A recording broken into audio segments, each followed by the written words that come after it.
On this special edition of the Latin Jazz Cruise on listener-supported Jazz 88 WBGO FM with yours truly, Bobby Sanabria, we are celebrating the 40th anniversary of this incredible institution, the Latin Jazz Cruise, that started in 1980 with Chico Mendoza on the air. Then it was inherited by Alfredo Cruz, who gave it the name the Latin Jazz Cruise. And finally, Awilda Rivera, who manned the helm of this show for 26 years. And now yours truly, Bobby Sanabria, for the last year and a half, has been the host. And one of the great things is that I get to interview some of my fellow compadres, my fellow colleagues, and my incredible heroes. And in this case, celebrating with us the incredible 40th anniversary of this musical institution is none other than the Master Blaster, National Endowment of the Arts Jazz Master, an SOB like me, a son of the Bronx, native New Yorker, the one and only master of the piano, band leader, composer, arranger. That means he's a total, complete musician, the one and only Maestro Eddie Palmieri. Maestro, welcome to the Latin Jazz Cruise. And I almost forgot, he's a 10-time Grammy winner too. I can't forget that. Okay, I want to say thank you and good night, because after what you said there, I mean, I have nothing to say. Thank you so much, Bobby. It's my honor to be on the 40th year anniversary, because it's so important to have a station and like WBGO and that plays and give all the jazz players and all the Latin jazz players an opportunity for them to their records to be heard. Commercial radio is a complete disaster when it comes to our music, our genre of music. Afro-Caribbean, that came from Afro-Cuban. But it's wonderful to have WBGO, and you in that position is going to be a great help to all the young players that come up. They're looking, they're hungry, they're searching, and someone like you that's so prepared and a great musician to me and a great percussionist will help them, guide them, in interviews and play their records and that. So congratulations on your position at WBGO. Thank you so much, Maestro. Let's begin at the beginning. You were born, I believe, in Manhattan, but raised in the South Bronx on a particular street that is very famous to us as Bronxites in the South Bronx, Kelly Street. But there's a stretch of Kelly Street that looks actually like a banana that's curved. And there on Kelly Street, your boyhood friends were people like fellow NEA jazz master Ray Barretto, the great timbalero Orlando Marin, the great people like Louis Goncochea. Well, you had Manny Oquendo. Yes, it was called the Banana Block. Right. Mm-hmm. I lived on between Interville and Longwood. The Banana Block went further down. It doesn't exist anymore because they changed everything around on Kelly Street. I passed by there. But we used to live right next to PS 39 and 830 Kelly Street. I was born on 112th Street between Madison and Park, which is now known as the Charlie Palmieri Way. Your brother, the great pianist. He was the pianist. I always tell everybody, my brother was the pianist, I'm the piano player. Okay? Charlie had we have to leave him alone. I call him el pianista ante, durante, y después. Before, during, and after. You couldn't go in any direction, and the least amount of men that he would have, the better he played. In other words, when he was with a trio or quartet or quintet, he was frightening because he played so much piano. Right, and he was a great organist as well. Oh, I didn't know that. I mean, I really didn't know that, until we met to do Vámonos Pa'l Monte. That is the greatest solo ever taken in our genre by an organist, that my brother blew everybody away in Vámonos Pa'l Monte. Right.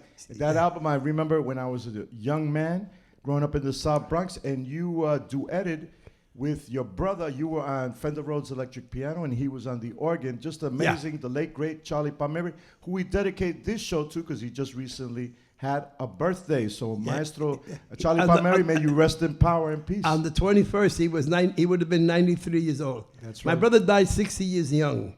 Right. And it's very sad. He was my complete inspiration.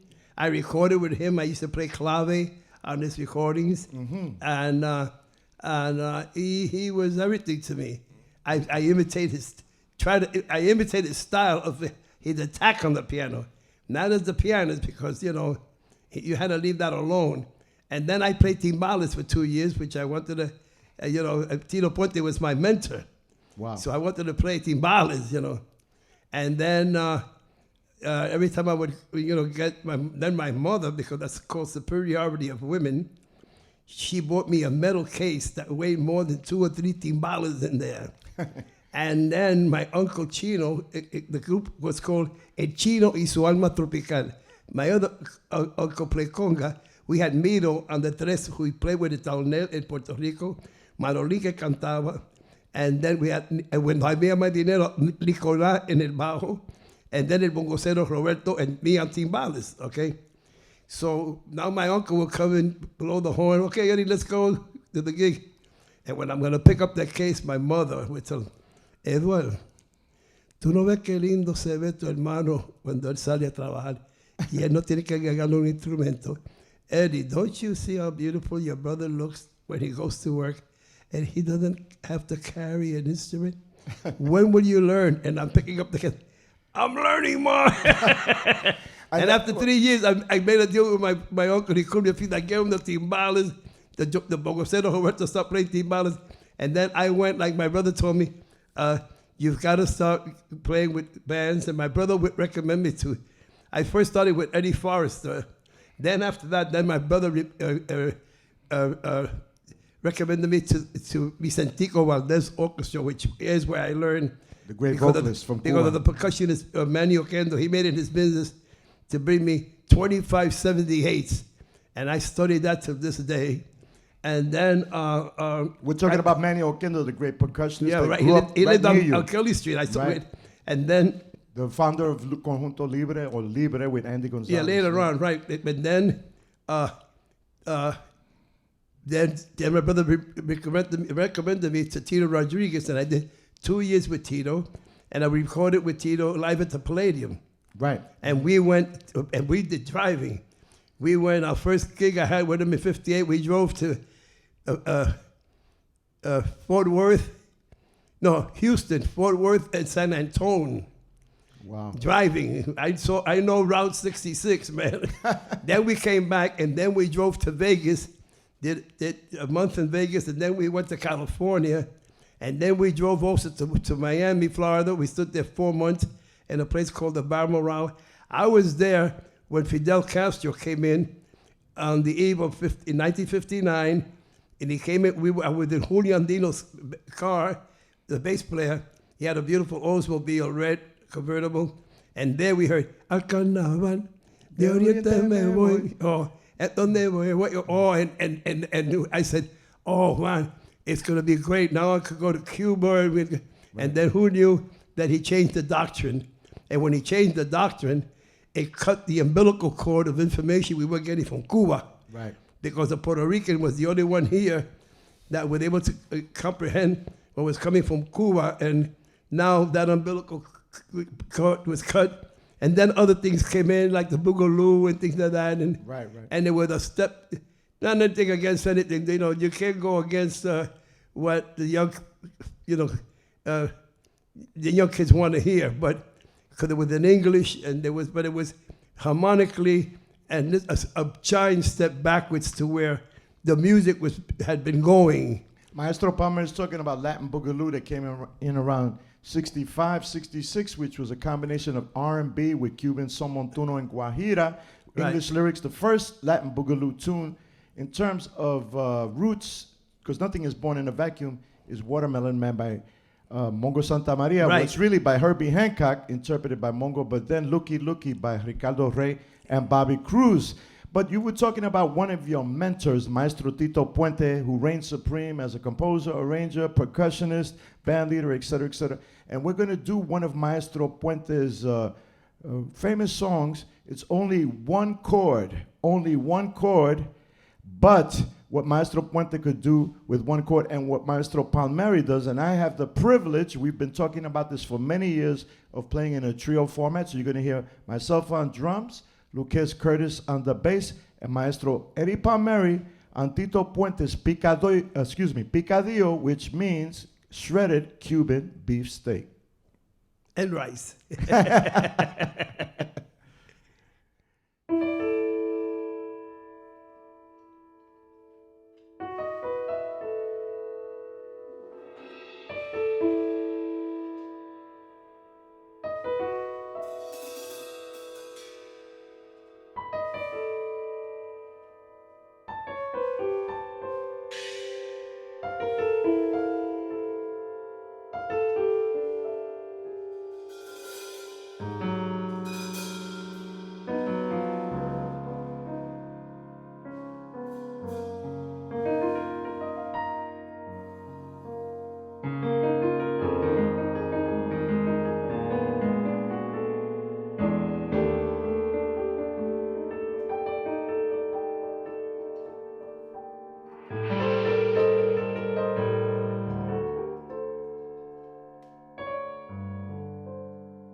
Wow, that was fantastic. Picadillo by Tito Puente is interpreted by 3 generations. Luquez Curtis, the younger generation, me in the middle, and Maestro Eddie Palmieri. Wow, what a treat. In that instead of the changes that we did, the D7 to the yeah. E flat, D7 to the, it gives it another color.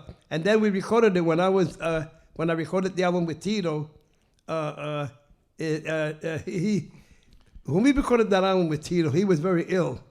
You're talking about the 100th anniversary album. Yeah, the 100th masterpiece. Album, the masterpiece. Yeah. He was very ill because he had a valve problem for about 6-7 years, I believe, and he didn't want to touch it, operate it. But then, I guess he knew, he went to the operation. He was able to resist the whole operation. The problem was they couldn't stop the internal bleeding. Right. And that's why he dies at NYU. But what he did on that album, right. And he was ill. I'm talking about when he heard the medley that Ray Santos wrote for me, Enséñame tú, that I wanted from Vicentico Valdés, y piénsalo bien.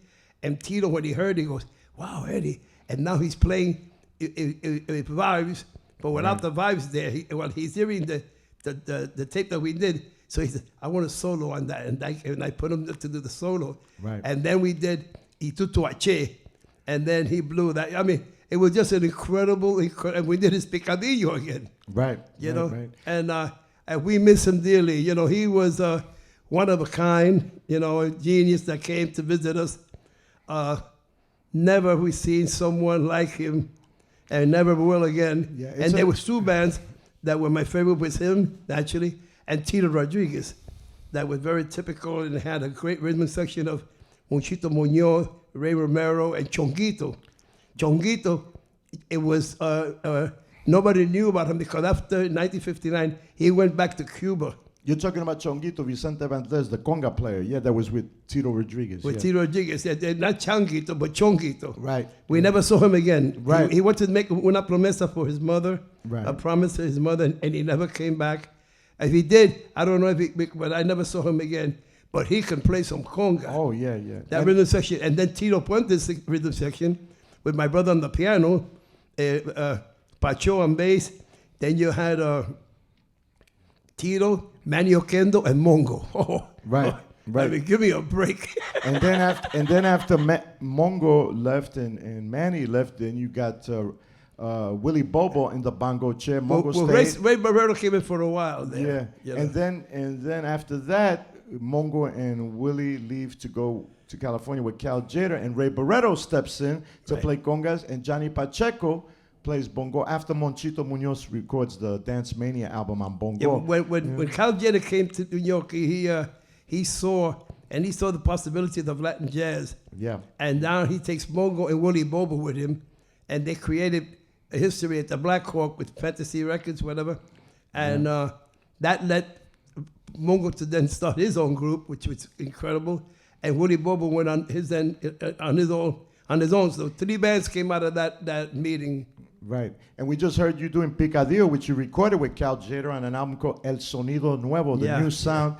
And you have made many seminal albums in the history of what we call Afro-Cuban music as we play it here in New York, as the Puerto Rican community here, and in Puerto Rico plays it, what we call today generically salsa, which is a term that Tito didn't like, I don't like, and you don't like. But in any case, for lack of a better term in terms of what most people know, you have recorded some incredible albums over the years, and one of them is Superimposition, which is when you deformed the original La Perfecta, which had Manny Oquendo on bongo and timbales, and Tommy Lopez on congas, you on piano, occasionally Bobby Rodriguez on and bass, David Perez on bass, and then on the trombones, you Barry had Rogers, Jose Rodriguez. And on the vocals and guiro and percussion, Ismael Quintana. And then on flute, George Castro. That's right. And then on Superimposition, the band changes. And I bring in El Ritmo de los Diablitos. Right. We had Nicky Marrero at 17, Eladio Perez at 19, and Chucky Lopez was 13. So on timbales, congas, Nicky on timbales, Eladio on congas, and Chucky Lopez, which was Tommy Lopez's son. And that's when Chocolate comes in. Right, the great Alfredo Chocolate Yeah, because Armenteros. Barry leaves, and when and Jose Rodriguez stays, Ismael stays, and the work that Chocolate did, while he was with me, how he recorded was unique.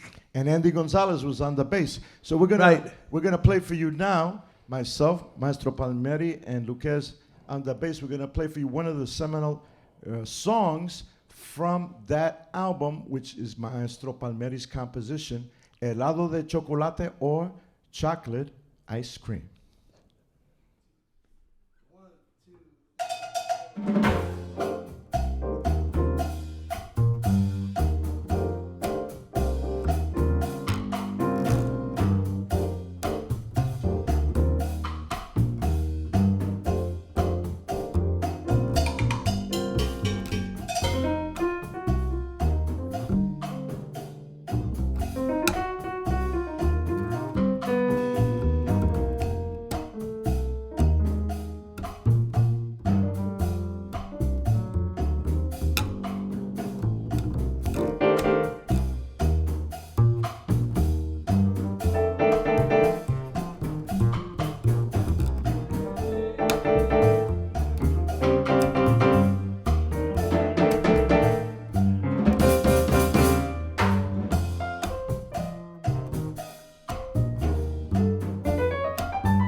Wow, that was fantastic. For me, it's just a joy and a pleasure. We've talked about this before over the years, playing in a trio format, and finally, through the auspices of WBGO, it happened, you know? I'll give you a good story about that competition. When I went to play, because, you know, I just doodling and that, and Chocolate is there. So Chocolate took it. No, Jazz, no, mira, Chocolate. Yo lo empiezo. Y tú te buscas tu manera, tú entras ahí. And what he played there on Chocolate Ice Cream is dynamite. Yeah. In 1969. In other words, so Chocolate was resistant. He playing in the Cuban typical style. He Yeah. goes, no, I don't do jazz. And you talked him into but it. you got to hear what he played. Oh, yeah, of course. I knew he could do it. He Yeah. just he never did it, so let's do it, you know. So, Maestro Pame, also on that Superimposition album was the great Andy Gonzalez, and those who's a titan of what we call tumbao, the repetitive lines that are played by the bass, the conga, the piano, the repetitive rhythms, and that we use in Cuban, Puerto Rican, and Dominican music. So if you want anyone listening out there want to find out more about the late, great Andy Gonzalez, it's a fantastic biographical piece that I wrote on him that you can go find on the WBGO website, as well as another piece of suggested listening of the great Andy Gonzalez, who came to the public's attention first with Ray Barretto, but really flourished in terms of an improvisational context with Maestro Eddie Palmieri. And talking about improvisation and jazz, you're very much, to my knowledge, and from the way you play and what I hear, and you correct me if I'm wrong, I hear a lot of two people in you. Besides Lili Martinez, et cetera, all the great Cuban pianists and all the great Puerto Rican pianists like Noro Morales, your brother Charlie, but Lenny Tristano, and also McCoy Tyner. You're very unique in the way you improvise, the way you play what we call guajeos, which is the way we arpeggiate the chords, and what we call in the music montuno, the vamp sections, the series of chords we vamp on. You're very, very unique. In fact, I'll quote Chucho Valdez, the great pianist from Cuba. Nadie toca un montuno como Eddie Palmieri. Nobody plays a montuno like Eddie Palmieri. But you're very much influenced by jazz, and this started to come out in the... I never liked jazz. Really? Yeah. I don't believe it. Yeah, I never liked it because I didn't comprehend it. And everything, my whole world was, you know, the Latin music. You know, when we playing stickball in country. But if you won't tell, I won't tell, because then you're going to have to give that NEA Jazz Master award back. No, because I started, it was playing stickball and all the bodegas. Right. They played commercial radio, and commercial radio was playing Tito Puente, Tito Rodriguez, Right, Machito, all day long. Right. And then I had the records. I would go buy one, you know, the records. Okay, the main thing is that when you mentioned McCoy Tyner, that's my mentor, okay? Because I saw the original Coltrane quartet at the Birdland. Wow. And when Barry Rogers told me, Eddie, after the night before you go home, I want you to hear something on a Sunday. Right. And it was the John Coltrane. And then when he sat down to maybe figure out the payroll or write lyrics to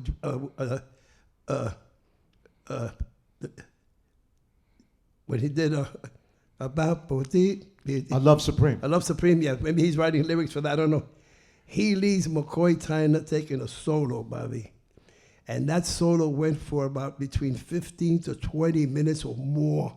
Wow. After a while, I couldn't see his left hand. And I love, because I'm left-handed, my brother's left-handed. Right. And when I saw that left hand, you know, and just going, and he's going like, you know. Right. That he became my mentor that night. And then at the same time, you know, we have, little by little, then I started to comprehend jazz, you know. And then Bill Evans becomes my favorite pianist because Bill Evans is the touch as a pianist. Right. What he does with, you ever see that piece that he plays? It's a composition called Peace. He got it from Leonard Bernstein. When he did West Side Story, that I'm going to commend you also on the album that you did. Oh, West Side, it's excellent. And the piece that he plays alone, piano. Oh, Bill Evans. And then what he did on Kind of Blue. You know, remember that when Miles Davis does Kind of Blue, Wynton Kelly is the pianist. Right. He doesn't bring, he only gives one competitions, Freddie the Freeloader, to Winton. The rest of that album is Bill Evans. Right. That's how bad he was, man, you know. So him, and then it just kept going. And actually, we have Art Tatum and Thelonious Monk, the most unique of all in this form of playing. And after a while, it just kept going to, wow. And I started to listen. And now I'm certainly involved in jazz, and that helped me going into the Latin jazz because, Right. And it was my wife, Elida, that said, you know, the genre of Latin music, there's no more dances, everything is changing. Everything is happening is Latin jazz, and if you can do it, do it.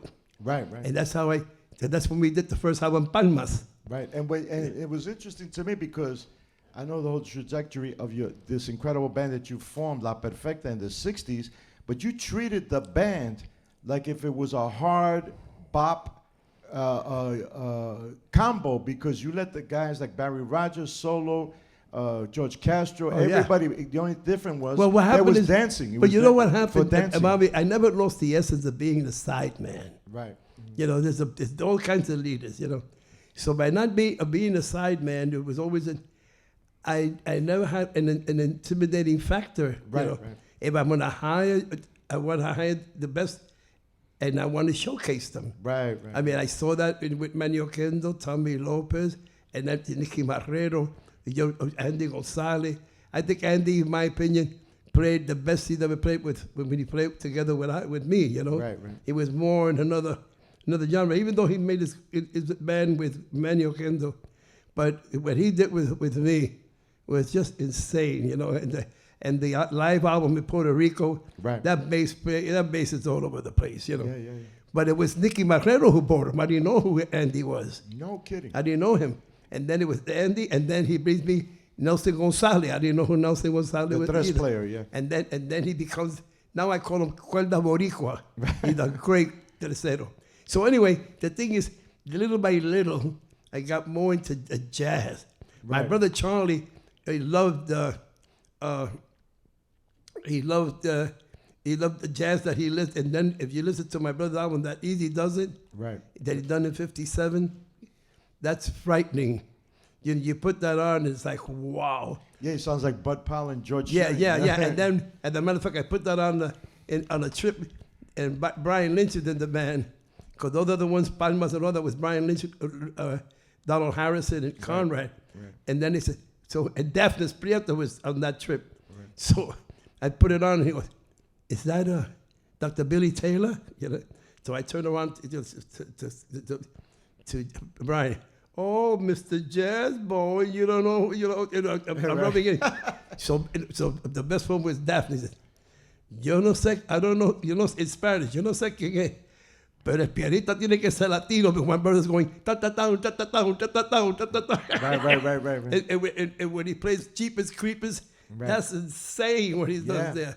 The whole album, Yeah, you know, it's an amazing document, your brother. I mean, he to me was like the Oscar Peterson, Art Tatum. That was his favorite pianist. Wow, of the Latin because scene. the technique on Oscar Peterson.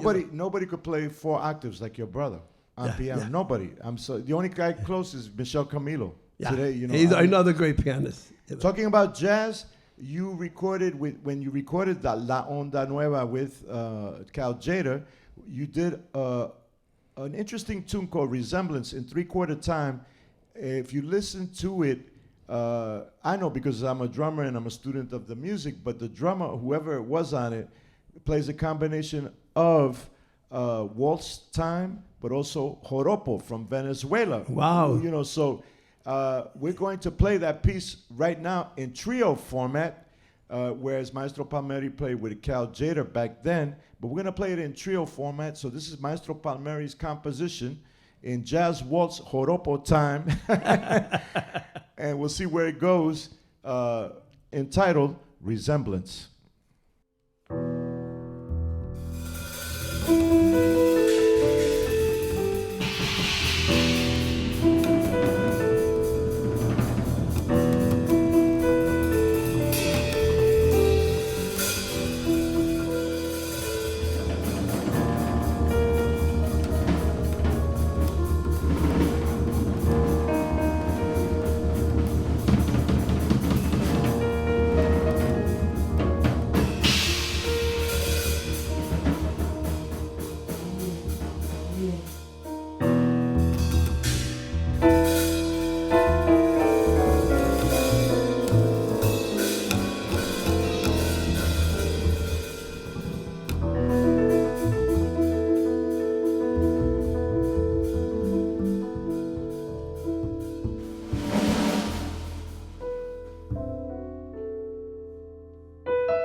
Maestro Palmieri, you've studied the teachings of Joseph Schillinger, the great mathematician and musical theorist from Russia, who Gershwin studied with.